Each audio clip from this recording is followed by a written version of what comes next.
se vive la fiesta, ¿eh? Acá atrás, como verán, mucha gente está pasando porque va a haber un recital esta noche de Maná. Se esperan 150.000 personas. Entonces, sí estamos escuchando música desde la mañana y la verdad que sí, mucha gente. Oye, mi querido Chaco, ¿qué te has podido enterar, no? A un día del partido frente a Corea, de la concentración mexicana, ¿se mantiene la posibilidad de esos 2 o 3 cambios únicamente de Javier? ¿Todos están en condiciones? ¿Cómo sigue Israel Reyes? ¿Qué sabes, Chaco? Sí, Jorge, mira, sigue todo igual. Me parece de que lo de Israel Reyes no lo van a arriesgar. Porque está con una molestia y sabemos que las molestias musculares en un torneo tan corto, por ahí es muy arriesgado para poder exigirlo. La duda es Jorge Sánchez o Israel Reyes. En la central, Exxon va a ser el central. En el medio campo, otra de las dudas que tiene Javier Aguirre y que tenemos todos es si Brian Gutiérrez vuelve a repetir o se inclina por Gilberto Mora que juegue en esa posición. Y después todo lo mismo. O sea, con Fidalgo, hola Chaquito, con Fidalgo no hay movimiento. O sea, el movimiento en todo caso, si entra Mora, es en lugar de Brian. No hay otro movimiento ahí en el medio campo. Sí, por lo que pudimos saber, sabemos que la sombra está y se mete por todos lados y averigua. Por eso la sombra. Van a haber 2 cambios nada más, Gaby, 2 o 3 cambios máximo. El obligado de Montes, que va a jugar Exxon, lo de Jorge Sánchez por Israel y lo de Mora por Brian Gutiérrez. Yo creo que Fidalgo se mantiene.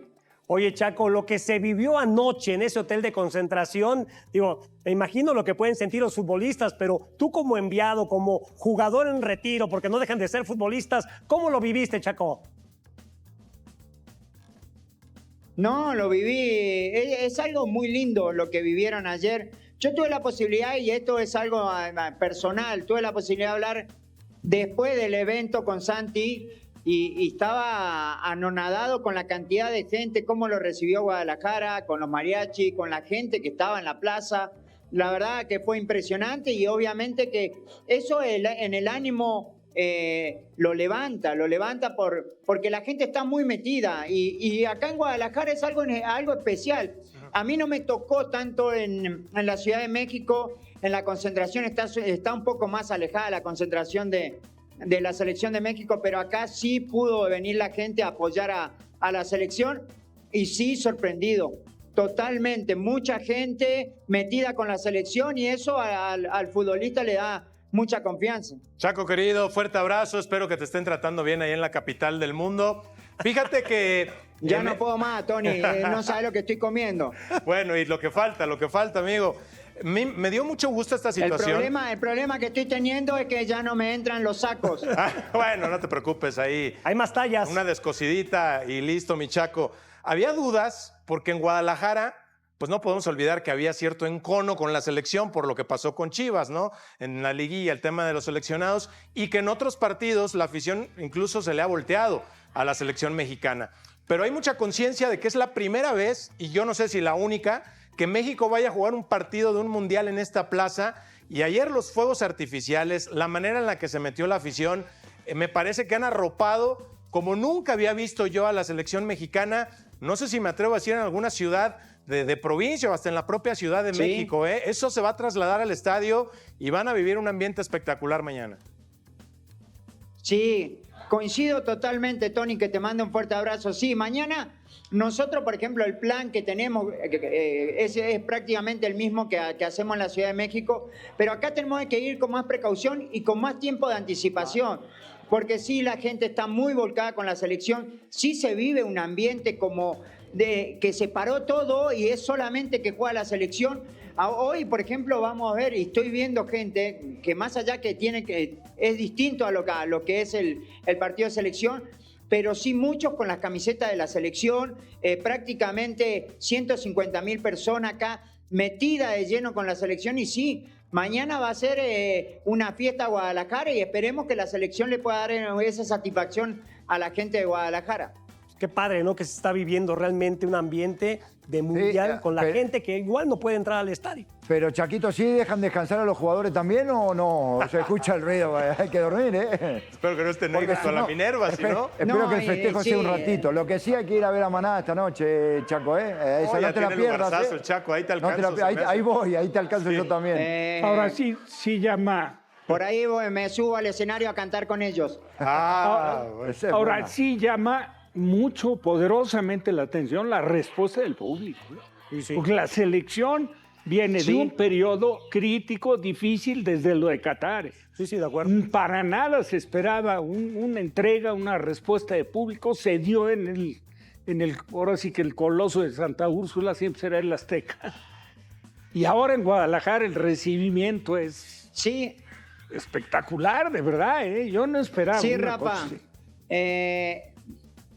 Sí, es así. La verdad que también comparto. Viste que había un poco de dudas previo al Mundial de cómo iba a reaccionar la selección, porque la selección venía un poco golpeada, pero creo que lo que ha mostrado Javier Aguirre y la selección en los partidos con Portugal y con Bélgica, creo que eso le dio un poco de confianza a la gente. Y sí, la gente está metida de llena con la selección. Y yo creo que es un plus. Siempre hablábamos de que ojalá que en el Mundial sea así. Y bueno, hoy se está dando y que la selección demuestre dentro del campo de juego y creo que la gente lo va a acompañar. Oye, Chaco, no quiero dejarte ir sin hablar un poquito de lo que podemos esperar mañana, porque coincidirás que lo que mejor hizo México ante Sudáfrica es presionar, ¿no? Y propició varios errores de los sudafricanos y generó sus mejores ocasiones de gol, incluso el primer tanto de esa manera. Pero Corea tiene un jugador, Hwang In-beom, que lo conoces bien, el centrocampista del Feyenoord, que es un excelente futbolista para recibir bajo acoso y romper esa presión inicial y a partir de ahí avanzar el equipo coreano. Sí. ¿Crees que México sea un poco más precavido a la hora de presionar pensando en que Corea sí lo puede meter en problemas saliendo rápido, combinando? Sí, yo coincido, Tony. Yo creo que en algunos momentos que se presente y puedan presionar, lo va a seguir haciendo México porque lo hizo bien y así vino un gol contra Sudáfrica. Pero sí, el escenario es distinto, el rival es distinto, las características de los jugadores es distinto. La última línea defensiva, cuando hay presión, tiene que ajustar para adelante y eso puede generar espacio para atrás. Y sabemos de que una de las fortalezas que tiene esta selección de Corea es la velocidad. Entonces yo creo que por momentos cuando lo pueda hacer o en algún sector lo va a hacer, pero después sí en alguna ocasión va a ser un poco más precavido, tratando de que no lo sorprendan saliendo a destiempo en una presión y que puedan regresar corriendo hacia el arco y eso puede ser muy peligroso para México. Y fíjate que para mí, México tendría que aprovechar realmente lo que estamos diciendo que va a haber, ¿no? Ese gran bullicio, apoyo de la afición para tratar de sofocarlos en los primeros minutos y buscar ese gol tempranero. Yo también creo, Jorge. ¿No? Ese gol tempranero que te da la posibilidad de manejar mejor el partido, Chaco. Sí, yo creo que así tiene que ser. Yo también soy de la idea de que México tiene que ser protagonista el partido de mañana, tiene que salir a jugar el partido. Los partidos van a ser complejos, van a ser complicados, uno más que otro, pero este es un partido muy importante y creo que es una prueba muy importante para ver de qué está hecha esta selección. Y me parece, en términos particulares mía, de que la selección necesita un partido como este para seguir convenciendo a la gente también. De acuerdo, sí. Me queda claro que va a ser muy complicado, pero es la ilusión que tenemos todos con el equipo mexicano, ¿no? De que se pueda dar ese resultado, una buena actuación que te catapulte a cerrar bien el grupo frente a Chequia. Chaco, te dejamos que sigas disfrutando, amigo. Buen provecho y seguimos en contacto. Y ahí nos transportas dónde quedó la sombra. Abrazo grande, compañeros. Mandó a la sombra a conseguir los boletos para Maná, seguramente. La sombra ya está probando sonido. El escenario de Maná. En el soundcheck. Fue por su outfit. Bueno, gracias, Chaco. No, abrazo. la sombra trabaja de las 7 de la mañana, ¿eh? Lo sabemos, sí. Se multiplica ese hombre. Vos gracias, también. Chaquito. Vos Saludos. también. Chaco, después de las 11. Buenas tardes. Después de las... Cruz Azul tiene esta semana una negociación bloqueada por una deuda que no es del club ni del jugador, sino de un equipo griego. Y mientras ese dinero no llegue a la noria, la posición más urgente del plantel para el apertura no puede resolverse sin importar cuánto quieran avanzar. Vamos a hablar también del guardameta campeón de Cruz Azul que sobrevivió de la 9ª a la 10ª estrella y que esta semana se quedó sin opciones de salida porque un club de reciente ascenso cerró su portería con otro portero antes de que ninguna negociación con la noria pudiera concretarse. De que Néstor Lorenzo habló esta semana del defensor de Cruz Azul que tuvo el mejor torneo de su vida y lo que dijo sobre el rol que ese jugador va a tener en Colombia durante el Mundial, dice algo muy específico sobre cuánto depende el valor de mercado de ese defensor, de los minutos que logre acumular en los próximos partidos y de cómo llegó exactamente el nombre del mediocampista argentino de los Tigres a la mesa del Cruz Azul esta semana, porque la respuesta no fue el club regiomontano el que tocó la puerta, sino alguien que trabaja para el jugador. Y antes de que esa operación pueda avanzar, tiene que ocurrir algo muy específico dentro del plantel cementero. Suscríbanse al canal, activen la campanita y denle like porque lo que viene no tiene filtro. Comenzamos. 4 datos rápidos. Cruz Azul jugará el campeón de campeones ante el Toluca el sábado 25 de julio en el Dignity Health Sports Park de Carson, California, con boletos desde $93 hasta $1,000 disponibles en la página oficial del estadio y transmisión por Toon Univision. México enfrenta a Corea del Sur hoy jueves 18 de junio en el Estadio Guadalajara a las 19:00 horas, con Eric Lira apuntando a la titularidad acompañado de exelementos cementeros como Santiago Jiménez, Roberto Alvarado, Orbelín Pineda y posiblemente Jorge Sánchez en el lateral derecho ante la expulsión de César Montes. Fernando Gorriarán es imposible para Cruz Azul.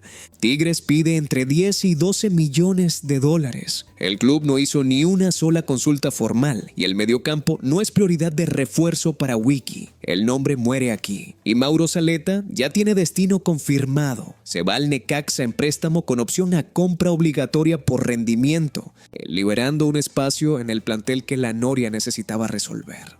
Presentemos los hechos del caso Andrés Gudiño en el orden exacto en que ocurrieron, porque cuando se acomodan en secuencia la conclusión que producen, no necesita ningún adjetivo adicional para quedar clara. Hecho 1. Andrés Gudiño quiere ser titular. Lo ha dicho y lo ha demostrado con su actitud dentro del club. La llegada de Kevin Mier al plantel cementero lo redujo a segundo portero. Y después del título el guardameta, que fue el único superviviente de la 9ª estrella, hasta la 10ª, identificó correctamente que necesitaba salir para tener la regularidad que su carrera requiere en este momento. Hecho 2, el Atlante era la opción más concreta. El club que regresa al máximo circuito, después de su ascenso, contrató a Miguel Herrera como técnico. Y el Piojo tenía a Gudiño en su lista de objetivos para reforzar una portería que necesita experiencia y jerarquía para competir en la primera división. Herrera lo conoce, lo dirigió en el América y sabe exactamente lo que puede dar dentro del campo. Ese conocimiento directo es exactamente el tipo de argumento que acelera las negociaciones. Hecho 3. Las negociaciones entre Cruz Azul y el Atlante no llegaron a ningún punto de acuerdo. Los detalles de por qué no prosperaron no están confirmados públicamente, pero el resultado es claro. Atlante no solo se retiró de las conversaciones, sino que esta semana anunció de forma oficial en sus redes sociales la contratación de Óscar Jiménez, quien llega desde el León, donde también había perdido la titularidad. Con ese anuncio, la portería de los Potros quedó cerrada antes de que ninguna negociación formal con Gudiño pudiera concretarse. Hecho 4. Con el Atlante fuera del mercado, Gudiño no tiene ninguna oferta concreta sobre la mesa. La posición de portero no tiene muchas alternativas disponibles de manera simultánea en el mercado de la Liga MX. Los clubes que necesitan guardameta ya están buscando soluciones propias y el calendario para que una nueva opción aparezca antes del inicio de la apertura se reduce semana a semana. El veredicto es el siguiente. El portero, que fue parte de 2 épocas históricas del club, que fue el único sobreviviente de la 9ª a la 10ª, que se revalorizó enormemente durante el Clausura 2026 como segundo portero de nivel excepcional, se encuentra en una semana clave del mercado sin ninguna puerta abierta para su salida. La directiva cementera necesita encontrar una solución para esa situación que todavía no existe en este momento. Y el tiempo que falta para el inicio de la apertura se mide en semanas, no en meses. Abran el expediente de Will Dita en el Mundial porque los datos que están disponibles esta semana sobre su situación en Colombia dicen algo que el mundo cementero necesita procesar con la atención que merece, especialmente cuando se analiza lo que esa información puede significar para el mercado de verano y el precio que la Noria puede obtener por el mejor defensor del Clausura 2026. Primera capa. Lo que Néstor Lorenzo dijo públicamente antes del debut ante Uzbekistán es exactamente lo que cualquier aficionado celeste quería escuchar. Ha tenido un gran torneo en el fútbol mexicano con Cruz Azul y creo que eso le dio la chance de estar en la lista de convocados. Que el seleccionador de una de las selecciones más fuertes de América del Sur reconozca en conferencia de prensa que el nivel en la Liga MX fue el argumento de la convocatoria es una validación pública que ningún portal de estadísticas puede replicar. Para un club europeo que esté evaluando a Dita desde afuera, ese reconocimiento del entrenador seleccionador tiene un peso diferente al de los números individuales del torneo. Segunda capa.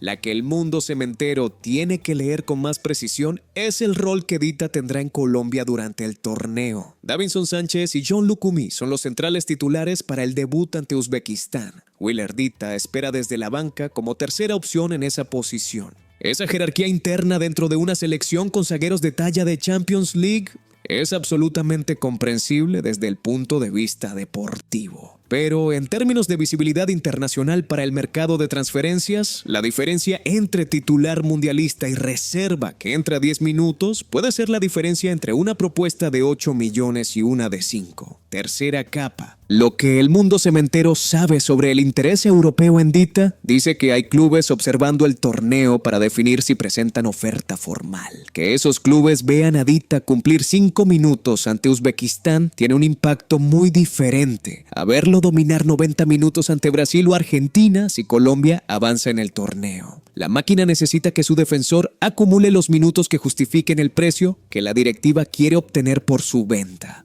Y eso depende enteramente de lo que Néstor Lorenzo decida semana a semana en el banco de suplentes colombiano. Lo que resulta más difícil de ignorar cuando se ven estas tres capas juntas es que Cruz Azul tiene intereses directamente ligados al rendimiento de Colombia en este mundial, más allá del resultado deportivo que cualquier afición celeste puede celebrar. Que Colombia avance, que Dita acumule minutos y que los scouts europeos vean lo que la Noria vio durante el Clausura 2026 son tres condiciones que el club no puede controlar, pero que van a definir cuánto dinero entra en la Noria por esa venta antes de la apertura.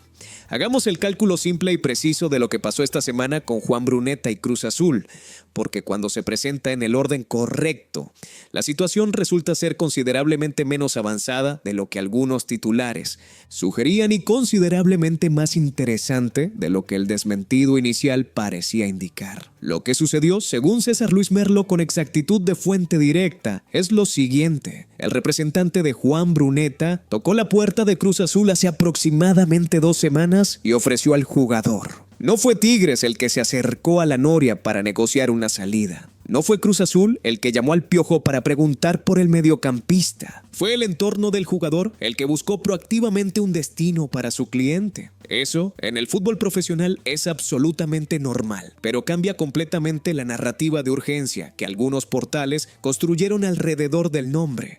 Tigres no está vendiendo a Bruneta. El representante de Bruneta está ofreciendo a su cliente. La respuesta de Cruz Azul ante ese ofrecimiento fue de interés positivo. El mediocampista argentino les gusta. Su perfil encaja en lo que Wiki busca en esa posición y tiene la experiencia en la Liga MX que facilita la adaptación al sistema y al ritmo del torneo. Pero el interés positivo y la oferta formal son dos cosas completamente distintas. Y en este caso, la oferta formal no existe ni puede existir en este momento, por una razón muy concreta. Cruz Azul no tiene ningún cupo de extranjero disponible, lo que Merlo describió como el camino que esta operación necesita recorrer para materializarse. Tiene una lógica de dominó que el mundo cementero necesita seguir en orden. Primero tiene que salir algún extranjero del plantel, sin importar la posición. Después Cruz Azul puede ir con oferta formal por Bruneta. Si se producen 2 salidas de extranjeros, la directiva busca además un centrodelantero de área que el periodista no identifica, pero cuya existencia confirma en los planes de Wiki. La cadena entera depende del primer eslabón, y ese primer eslabón no está resuelto todavía. Lo que resulta más interesante de analizar en toda esta historia con la frialdad que le corresponde es que el nombre de Bruneta apareció en la agenda de Cruz Azul, porque alguien en su entorno fue proactivo y tomó la iniciativa de buscar un destino sin que nadie se lo pidiera. Eso dice que hay jugadores con calidad disponibles en el mercado que el club campeón de México puede conseguir si resuelve primero sus propios temas internos. El cuello de botella no está en la identificación de los refuerzos, está en la velocidad con que la directiva puede generar los cupos necesarios para ir por esos nombres antes de que otro club se adelante. Si llegaron hasta acá es porque la máquina les corre por las venas y saben que lo que viene ahora es lo que la directiva preferiría manejar sin tanto ruido. Denle like ahorita y seguimos. La afición de Cruz Azul tiene todo el derecho de estar exasperada con la situación del lateral derecho, porque la historia que esta semana quedó expuesta con todos sus detalles no es la de un club que no sabe lo que quiere, sino la de un club que sabe exactamente lo que quiere, pero que no puede avanzar porque sus 2 opciones principales dependen de factores que no controla.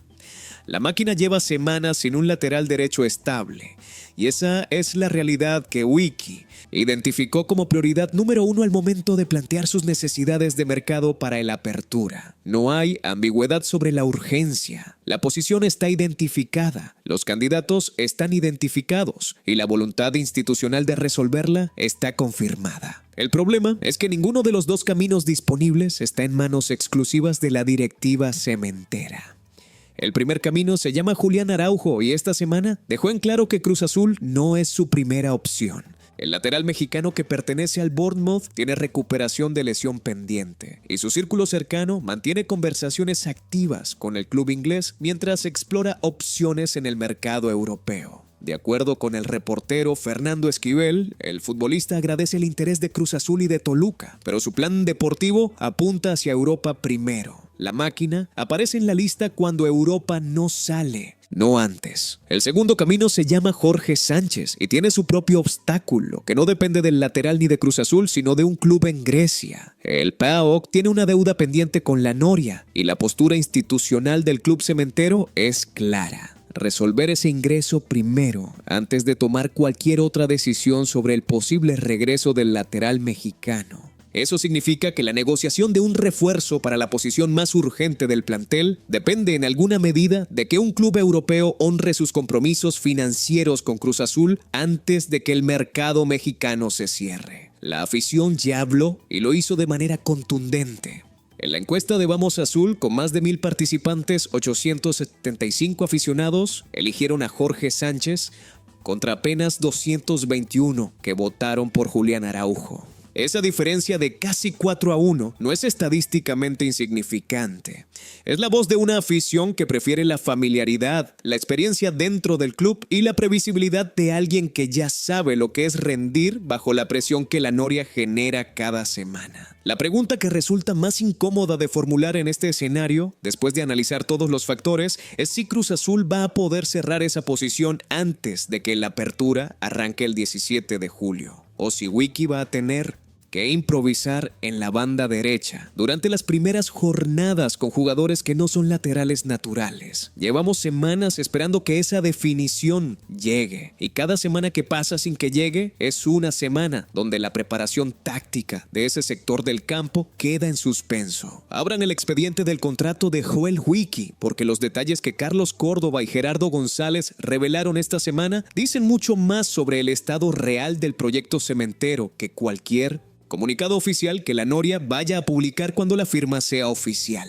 Primera evidencia: el contrato es por 2 temporadas con opción a una adicional. Eso significa que el vínculo en principio llega hasta el Clausura 2028. Para entender el peso de ese dato en su contexto correcto, hay que recordar cómo llegó Wiki al primer equipo. Tomó al equipo en la última jornada de la fase regular. No tuvo pretemporada. No tuvo tiempo para implementar un sistema propio. No tuvo el beneficio de elegir a sus propios jugadores en el mercado. Llegó con lo que había, con un plantel que el propio técnico reconoció que en ese momento no tenía un fin común, sino individualismos que necesitaban reconducirse. Y en 7 partidos transformó eso en un campeonato. Que la directiva le dé 2 años con opción a 3 en esas condiciones no es solo reconocimiento, es apuesta de largo plazo. Segunda evidencia, Wiki tendrá sueldo de primer equipo. Hasta ahora, el técnico cobraba un salario institucional correspondiente a su rol en las fuerzas básicas, que era considerablemente más bajo que el de cualquier técnico titular de la Liga MX. Ese cambio salarial es la señal más concreta de que la directiva ya no lo considera un interino o un técnico de transición, sino un entrenador del primer nivel del fútbol mexicano, cuya opinión sobre el mercado y el plantel tiene el peso que la posición exige. Cuando Wiki le diga a Iván Alonso que necesita un zaguero central y un lateral derecho, lo va a decir con la autoridad de quien tiene un contrato largo y un salario de primer equipo, no con la precariedad de un interino que todavía no sabe si va a seguir el próximo mes. Tercera evidencia que surgió de las propias palabras del técnico. La idea es que se quede la mayoría y, si es posible, todos. Van a haber tiempo para poder armar un equipo igual de competitivo y esperar por las ofertas que habrá por los jugadores. Esa frase de esperar las ofertas en plural tiene nombres propios que Wiki conoce perfectamente. Eric Lira, Willer Dita, El Toro Fernández. 3 pilares del título que pueden salir en el mismo mercado. Y el técnico que ganó la 10ª en 7 partidos ya está pensando en cómo sostener el nivel sin ellos, antes de que el mercado los lleve a otro lado. Lo que resulta más revelador de esta renovación cuando se analiza en el contexto completo del mercado cementero es que la Noria cerró el único capítulo de incertidumbre institucional que quedaba pendiente, y lo hizo con un contrato que dice explícitamente que el proyecto tiene horizonte hasta 2028, con posibilidad de extensión. Esa estabilidad en el banquillo es exactamente el tipo de señal que los jugadores que Cruz Azul quiere contratar necesitan ver para entender que el destino celeste no es un proyecto de un semestre, sino un compromiso de continuidad real.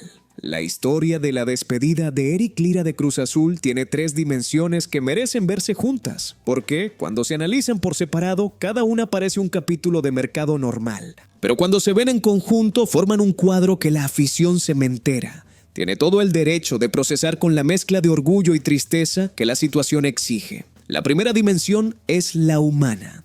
Eric Lira llegó de Pumas en enero de 2022 y en 4 años y medio se convirtió en el jugador que Cruz Azul necesitaba para ganar el campeonato que el club esperaba desde 2021. Disputó 195 partidos con la institución, fue titular en 172 de ellos, ganó la Supercopa de la Liga MX 2022 y la Conca Champions 2025 y coronó su ciclo levantando la 10ª. Después del último partido de la fase regular ante Necaxa, habló con un tono que todos los que conocen al jugador reconocieron como despedida.